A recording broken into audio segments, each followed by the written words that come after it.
يعني انت شايف ان احنا ممكن الفتره اللي جايه دي نتكلم عن الالحاد، نتكلم عن الشواذ، نتكلم عن الدين، نتكلم لازم نطرح كل الامور، ولا مش شايف ان احنا ممكن ما نتكلمش عنها ونقفل الباب زي ما انت بتقول؟ قفل الباب مش معالجه لاي قضيه حاليا هو دلوقتي. ممكن يقول لك يا استاذ عايز يقول لك ترويج.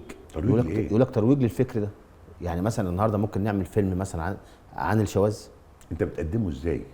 الفن معالجه للقضيه، انت أيوة. بتعالج القضيه دي ازاي؟ بالتحريض عليها؟ يعني اذا كان بالتحريض عليها مفيش فن ده غلط. يحرض على الرذيله. الفن دايما بينتصر للحق والخير والجمال، مش ممكن يعمل حاجه عكس فطره الانسان يعني. طب ما في ناس النهارده تقول لك مثلا لا، المنتجين اكتريتهم بيفكروا في تذاكر الشباك، فلا انا ما افكرش ان انا مثلا اعمل فن محترم. بيعمل توليفه تجاريه. التوليفه التجاريه، فالناس بتخاف من الحته دي. التوليفه التجاريه تقدم، ما بتقدمش فكر، تقدم اغاني هابطه، ايوه. تقدم رقص هابط، تقدم مشاهد خارجه، تلعب على فكره الغريزه او الغرائز بشكل عام، لكن ما بتقدمش هذا النوع من الفكر. دلوقتي مثار في اوروبا موضوع المثليه والاعتراف بحق المثليه المثليه والمساكنه والحاجات دي بالظبط كلها كده. ماشيين فيها وعادي.